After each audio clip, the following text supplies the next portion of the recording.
2018 में रिलीज हुई एक अंडररेटेड कैनेडियन हॉरर मूवी जिसका नाम डेड साइड था। मूवी की शुरुआत में हम देखते हैं कि कुछ डॉक्टर्स मिलकर एक पेशेंट की आंखों में दवाई डालकर उसकी आंखों को कवर कर देते हैं, क्योंकि इस पेशेंट को बेहोश करके दूसरे हॉस्पिटल में शिफ्ट किया जा रहा है। लेकिन जब इसे होश आता है तो वो खुद को एक एम्बुलेंस में पाता है। एम्बुलेंस में उसके अलावा कोई भी नहीं है और जिस एम्बुलेंस में उसको ले जाया जा रहा था वो सड़क के बीचों बीच खड़ी है।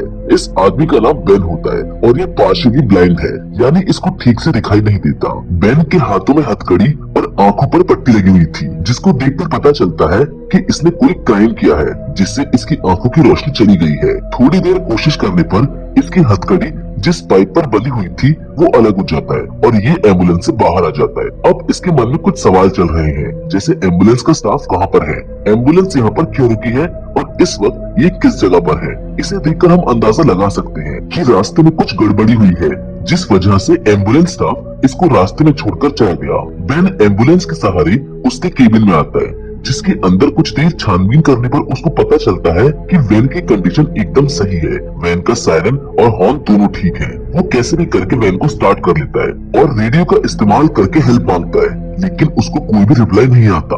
उसे कुछ समझ में नहीं आता, इसलिए वो वापस पीछे जाकर बैठ जाता है। उसकी आंख में फिर से दर्द होने लगता है, जिसके लिए उसके पास एक आई ड्रॉप है। वो अपनी आंखों में आई ड्रॉप डाल ही रहा था कि तभी उसके दरवाजे पर हॉस्पिटल का एक कंपाउंडर आ जाता है, जो अब ज़ॉम्बी बन चुका है। बेन की हालत पहले से ही खराब होती है और अब उसके पीछे एक ज़ॉम्बी पड़ चुका है। बेन को पता ही नहीं था कि कंपाउंडर ज़ॉम्बी बन चुका है, इसलिए उसने इंसान समझकर दरवाजा खोल दिया। तभी वो ज़ॉम्बी उस पर झपट पड़ता है। जान बचाते हुए वो जल्दी से वैन से बाहर निकल जाता है। ज़ॉम्बी की अजीब आवाजें सुनकर बेन उसको समझाने की कोशिश करता है, लेकिन कोई फायदा नहीं है क्योंकि वो ये भाषा जानता ही नहीं है। बेन यहाँ से दौड़ता है, तभी उसे रास्ते में दो आदमी लेटे हुए दिखाई देते हैं, जिनके कपड़ों से पता चलता है कि वो दोनों एम्बुलेंस का स्टाफ है। हम उनकी सिचुएशन देखकर अंदाजा लगा सकते हैं कि जब ये बेन को लेकर जा रहे थे तभी रास्ते में उन्हें कोई ज़ॉम्बी मिला होगा और उसकी हेल्प करने के चक्कर में ये भी ज़ॉम्बी बन गए। इनमें से एक ज़ॉम्बी बन चुका है और दूसरा थोड़ी देर में बनने वाला है। वो बेन को वहाँ से भागने के लिए कहता है। बेन की आंखों पर पट्टी लगी है और पार्शियली ब्लाइंड होने के कारण उसकी आंखों के आगे अंधेरा है, जिस कारण वो क्लूलेस होकर भागने लगता है। बेन जिस इलाके में फंसा हुआ है वहाँ की पुलिस ऑफिसर मारा मेडिगन नाम की एक लेडी होती है, जो कि प्रेग्नेंट है। मारा अपनी प्रेगनेंसी में हमेशा की तरह ड्यूटी के लिए निकल जाती है, लेकिन उसे ज़ॉम्बी आउटब्रेक की कोई भी खबर नहीं है। पुलिस स्टेशन की तरफ जाते हुए मारा को रास्ते में बेन का मैसेज मिलता है, जो उसने एम्बुलेंस से भेजा था, यानी अब मारा उसकी हेल्प के लिए जाने वाली है। लेकिन एक प्रेग्नेंट औरत इस ज़ॉम्बी अटैक में किस तरह से बेन की हेल्प करेगी ये देखने लायक होगा। इधर बेन को भी कोई अंदाजा नहीं था कि उसके साथ क्या हो रहा है और वो एक सड़क पर मदद की उम्मीद में दौड़े जा रहा था। उसके पीछे एक ज़ॉम्बी पड़ा हुआ है। तभी उसे पीछे से कार की आवाज सुनाई देती है, जो कि उसकी तरफ ही आ रही थी। उसको लग रहा था कि कार वाले उसकी मदद जरूर करेंगे, लेकिन तभी उसको वहाँ पर गन की आवाज आती है। कार से बाहर निकला आदमी चलती गाड़ी से दो ज़ॉम्बी को गोली से शूट कर देता है, जिनमें से एक ज़ॉम्बी तो ठीक बेन के पीछे खड़ा था। बेन को उन्होंने ज़ॉम्बी से तो बचा लिया था, लेकिन वो अभी भी परेशान था क्योंकि कार वालों से उसको मदद की उम्मीद थी। बेन समझ जाता है कि सड़क के सहारे चलना ठीक नहीं है, इसलिए वो सड़क को छोड़कर आगे बढ़ने लगता है।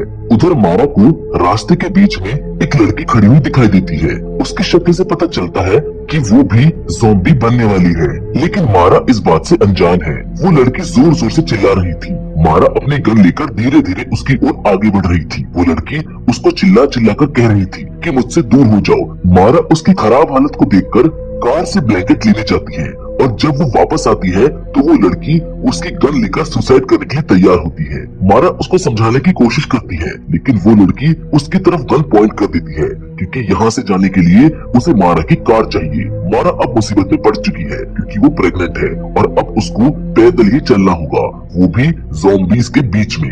अब बेन भटकता हुआ किसी घर तक पहुंच जाता है जिसका मेन डोर टूटा हुआ था और बेन उस टूटे हुए डोर को कई देर तक खोलने की कोशिश करता है। जब डोर नहीं खुलता तो वो पीछे के दरवाजे के पास जाता है, जहाँ उस पर एक औरत हमला कर देती है जो ज़ॉम्बी बन चुकी है। वो उसकी आंखों की पट्टी हटा देती है, जिस वजह से उसकी आंखें जलने लगती हैं। फिर बेन उसको धक्का देकर हथकड़ी से बंधे हुए पाइप से उस पर अटैक कर देता है और उसका सिर कुचल देता है। अब जल्दी से वो घर के अंदर जाकर दूसरी पट्टी बांध लेता है, क्योंकि उसकी आंखें जितनी ज्यादा खुली रहेंगी उसको उतना ही ज्यादा दर्द होगा। हाथ के सहारे बेन घर में घूम रहा था। घूमते हुए बेन बाथरूम तक पहुंच जाता है, जहां एक आदमी बाथ टब में पड़ा हुआ था, जिसने अपने पिस्टल से सुसाइड किया था। वो पिस्टल अब भी वहीं पड़ी थी। बेन उस आदमी को हाथ लगाकर चेक करता है और वो डर जाता है। उधर वो लेडी ज़ॉम्बी घर के अंदर आ जाती है। दूसरी तरफ मारा भटकते हुए उसी घर तक पहुंच जाती है जहां बेन है। उस ज़ॉम्बी से भागता हुआ बेन एक कोने में फंस जाता है। वो ज़ॉम्बी भी उस पर अटैक करके उसे अपना शिकार बनाने ही वाला होता है कि तभी मारा सही समय पर वहां पहुंच जाती है और उसको शूट कर देती है। बेन को दिखाई ना देने के बावजूद भी वो ज़ॉम्बी अटैक से बच जाता है। मारा उससे पूछती है कि क्या तुम भी ज़ॉम्बी से इन्फेक्टेड हो। बेन और मारा एक दूसरे को अपना इंट्रोडक्शन देते हैं। बेन ये जानकर खुश हो जाता है कि मारा एक पुलिस ऑफिसर है, क्योंकि वो सोच रहा था कि अब उसकी हथकड़ी खुलने वाली है, लेकिन मारा ने उसकी उम्मीदों पर पानी फेर दिया और हथकड़ी खोलने की बजाय दूसरे हाथ को भी लॉक कर दिया। बेन को कुछ भी समझ नहीं आ रहा था। मारा अपनी ड्यूटी निभा रही थी। वो बेन के हाथ में हथकड़ी देखकर समझ जाती है कि उसने कोई क्राइम किया होगा। उसने पुलिस ऑफिसर होने का फर्ज बखूबी निभाया। मारा उसको वहीं छोड़कर घर की तलाशी लेने लगती है, जहाँ पर उसे कुछ औजार और घर के मालिक की डेड बॉडी मिलती है। वो देखती है कि घर पूरी तरह से शील था, लेकिन मेन डोर टूटा हुआ था। इस सिचुएशन को देखकर पता चलता है कि जो लेडी ज़ॉम्बी थी वो इस मरे हुए आदमी की वाइफ है, जिसने सुसाइड किया होगा, जिसके बाद वो ज़ॉम्बी बन गई। उस आदमी ने अपनी वाइफ को मारने के बजाय खुद को ही मार दिया। मारा बालकनी से देखती है कि घर के बाहर एक इन्फेक्टेड आदमी यानी ज़ॉम्बी खड़ा है। वो उसकी मदद करने के बजाय घर के अंदर छुप जाती है। मारा बेन को बेसमेंट में ले आती है, क्योंकि ऊपर के मुकाबले बेसमेंट ज्यादा सेफ है। दोनों कुछ देर तक बातें करते हैं। बेन चाहता है कि मारा उसकी हथकड़ी खोल दे, लेकिन वो मना कर देती है। पर फिर भी बेन खुश है, क्योंकि इतनी देर अकेले ज़ॉम्बी से बचने के बाद उसे किसी का साथ मिल चुका है। मारा के चलने के तरीके और सांस लेने की आवाज से बेन को पता चल जाता है कि मारा प्रेग्नेंट है। बेन उस समय को याद करने लगा जब उसकी वाइफ प्रेग्नेंट थी। वो बिल्कुल मारा की तरह लंबी लंबी सांस लिया करती थी और थोड़ी थोड़ी देर में थक कर कहीं बैठ जाती थी। बेन को एक बेटी पैदा हुई, जिसके बारे में बताते हुए वो बीच में ही रुक जाता है, क्योंकि अब उसको बचने की उम्मीद नजर नहीं आती। मारा उससे पूछती है कि तुम इस मुसीबत में कैसे फंसे। बेन के सब कुछ बताने पर मारा समझ गई कि रेडियो पर जो मैसेज आया था वो उसका ही था। मारा को उसकी बातों पर विश्वास होने लगता है, इसीलिए वो उसकी हथकड़ी खोल देती है। अब दोनों एक दूसरे के साथ यहाँ से बाहर निकलने वाले हैं। मारा गन लेकर आगे चल रही है और बेन उसके कंधे के सहारे उसके पीछे। घर से निकलते ही उनके सामने एक ज़ॉम्बी आ जाता है, जिसको मारने के लिए मारा 3 गोलियां वेस्ट कर देती है। गोलियों की आवाज सुनकर बेन चिल्लाने लगता है, जिसको देखकर मारा को ये लगता है कि अगर वो बेन को अपने साथ ले जाएगी तो दोनों मारे जाएंगे। इसलिए वो उसको बेसमेंट में ही छोड़ देती है और मदद लाने के लिए अकेले ही निकल जाती है। जाने से पहले वो पूरे इंसिडेंट को रेडियो के जरिए स्टेशन तक पहुंचा देती है और बेन के हाथ में एक कुल्हाड़ी देकर बैकडोर से रस्सी बांधकर उसको पकड़ा देती है। मारा उससे कहती है कि अगर ज़ॉम्बी अंदर आ जाए तो कुल्हाड़ी से उसको मारकर जंगल की तरफ भाग जाना, मैं तुमको ढूंढ लूंगी। मारा उस घर से निकलकर कुछ दूर जाती है और आराम करने लगती है, क्योंकि प्रेगनेंसी के कारण उससे ज्यादा देर तक चला नहीं जाता। अब बेन भी जमीन पर लेटकर आराम करने लगता है। तभी एक लेडी ज़ॉम्बी खिड़की से उस पर अटैक कर देती है। बेन जैसे तैसे करके घर से बाहर निकल जाता है। बाहर भी एक ज़ॉम्बी आ गया, लेकिन बेन उस ज़ॉम्बी को भी मारकर जंगल की तरफ भाग जाता है। वो आगे चलकर एक केबिन पर आकर रुक जाता है, जहाँ पर वो आई ड्रॉप डालता है और आराम करने लगता है। उसका विजन भी थोड़ा थोड़ा क्लियर होने लगा था, इसलिए अब वो पट्टी का इस्तेमाल नहीं करता। तभी वहाँ पर एक ज़ॉम्बी आता है। बेन उसको भी मारकर वहाँ से आगे बढ़ जाता है। इधर मारा को वो एम्बुलेंस मिल जाती है, जिससे बेन भागा था। वो वहाँ पड़े पुलिस ऑफिसर को जब चेक करती है तो उनमें से एक ज़ॉम्बी उस पर अटैक कर देता है, जिससे उसके हाथ से गन गिर जाती है। मारा उसको धक्का देकर गन से उसको शूट करती है, लेकिन ज़ॉम्बी की सर पर गोली न लगने के कारण उसको कोई फर्क ही नहीं पड़ता। ज़ॉम्बी उसकी तरफ बढ़ रहा था। मारा उसके सर को पत्थर पर मार देती है और वो मारा जाता है। मारा इस फाइट में बहुत ज्यादा थक चुकी थी, क्योंकि उसकी बॉडी उसका साथ नहीं दे रही थी। वो पेड़ के सहारे थोड़ी देर आराम करती है, फिर वो जाकर एम्बुलेंस को चेक करती है, जहाँ पर उसको पता चलता है कि इसकी बेटी तो डेड हो चुकी है, क्योंकि बेन ने इसको चालू ही छोड़ दिया था। इसका मतलब मारा के यहाँ आने का कोई फायदा नहीं हुआ। इसके बाद जब वो एम्बुलेंस के पीछे का सेक्शन चेक करती है तो उसको बेन की मेडिकल और क्रिमिनल रिपोर्ट मिलती है, जिससे पता चल जाता है कि बेन को उसकी वाइफ और बेटी की मौत का जिम्मेदार माना जा रहा है और उसने एक बार सुसाइड करने की भी कोशिश की है और वो अपनी फैमिली के बारे में बात करता हुआ रुक भी गया था। अंधेरा होने वाला था और इस तरह सड़क के बीच रुकना खतरे से खाली नहीं था, इसलिए मारा वापस उस घर में जाती है, लेकिन उसको वहाँ पर बेन नहीं मिलता। उसे वहाँ पर उस मरे हुए आदमी की गन मिलती है, जिसको लेकर वो बेन को ढूंढने के लिए निकल जाती है। इधर बेन एक ऐसे घर के पास पहुँचता है जहाँ बहुत सारी कलरफुल लाइट लगी हुई थी। बेन उस घर के पास जा ही रहा था कि उसमें से एक आदमी निकलकर उसको शूट कर देता है।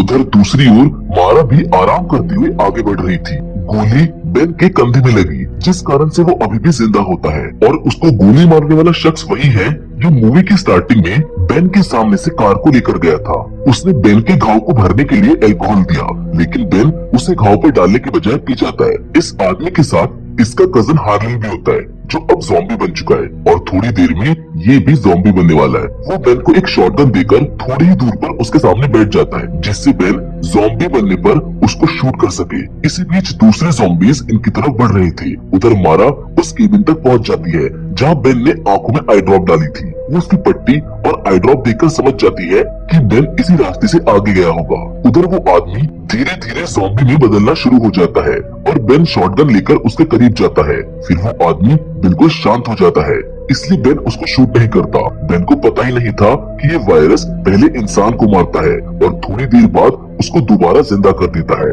और वो भी ज़ॉम्बी के रूप में। अब घर के बाहर आवाजें सुनाई देने पर बेन खिड़की से रैंडम फायर करने लगता है, जिससे वो आदमी अचानक उठकर बेन पर हमला कर देता है। बेन उससे बचते हुए खुद को कमरे में लॉक कर देता है। जब मारा घर के पास आती है तो उसको बेन की आवाज सुनाई देती है। बेन खिड़की से उसे देखने की कोशिश कर रहा था कि तभी अचानक पीछे से एक ज़ॉम्बी ने आकर उसकी टांग पकड़ ली, लेकिन बेन ने उसे गन से मार मारकर अपनी जान बचा ली। अब मारा बाहर खड़े दो ज़ॉम्बी के हेड में गोली मारकर उनको गिरा देती है।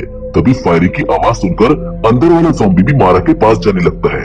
मारा उसको भी शूट करने वाली थी, लेकिन अब उसकी गन जाम हो जाती है। वो आदमी मारा को मारने वाला था, लेकिन तभी बेन अपनी शॉटगन से उसके सर के चिथड़े उड़ा देता है। अब यहाँ रुकना सेफ नहीं था, इसलिए दोनों आगे बढ़ने लगते हैं। रास्ते में मारा के पेट में दर्द होता है, लेकिन वो उसको इग्नोर करते हुए आगे बढ़ती है। सुबह होने से पहले दोनों किसी पुरानी फैक्ट्री तक पहुंच जाते हैं। दोनों फैक्ट्री के अंदर जाते हैं और आराम करने के लिए एक सेफ जगह ढूंढने लगते हैं। बेन शॉटगन से कवर देते हुए मारा के साथ बेसमेंट में आ जाता है। थोड़ी ही देर में मारा की डिलीवरी होने वाली है और इस जगह पर डिलीवरी करना सेफ नहीं रहेगा, क्योंकि इसमें मारा और उसके बच्चे दोनों की जान को बहुत खतरा होगा। बेन कहता है कि तुम मेरी आंखें बनो, मैं तुम दोनों की जान बचा लूंगा। बेन हाथ में हथौड़ा लेकर मारा को हिम्मत देता हुआ आगे बढ़ता है। तभी रास्ते में एक ज़ॉम्बी पीछे से आकर बेन को काट लेता है। अब बेन मारा को यहाँ से भागने के लिए कहता है। मारा आगे जाकर थकान की वजह से एक कोने में बैठ जाती है, जहाँ पर एक ज़ॉम्बी आ जाता है। ज़ॉम्बी मारा को मारने वाला होता है कि तभी बेन हथौड़े से ज़ॉम्बी को मारकर मारा को बचा लेता है। बेन अभी जिंदा है क्योंकि उसके ज़ॉम्बी बनने में अभी कुछ समय बाकी है। वो शॉटगन रीलोड करता है और दोनों आगे बढ़ते हैं। उनके पीछे ढेर सारे ज़ॉम्बी पड़े हुए हैं। दरवाजे के पास पहुंचकर बेन मारा को बाहर निकाल देता है, लेकिन वो खुद ही अंदर रह जाता है और अंदर से दरवाजे को बंद कर देता है। आखिरकार मारा बाहर निकल जाती है और बेन शॉटगन से एक एक ज़ॉम्बी को मारते हुए अपने आखिरी समय के मजे ले रहा था। बेन काफी खुश था क्योंकि वो अपनी बीवी और बेटी की जान तो नहीं बचा पाया, लेकिन आज उसने मारा और उसके बच्चे की जान बचा ली थी। इधर मारा के पेट में दर्द शुरू हो जाता है और वो बेहोश होकर सड़क पर गिर जाती है। तभी वहाँ पर एक कार आती है, जिसमें से एक आदमी उतरकर मारा को कार में बैठा लेता है। उसकी डिलीवरी कार में हो जाती है। उधर बेन की जिंदगी खत्म होती है, जबकि इधर मारा एक बच्चे को जन्म देती है, जिसके साथ ये फिल्म यहाँ पर खत्म हो जाती है। हम उम्मीद करते हैं कि डेड सेट की कहानी आपको पसंद आई होगी।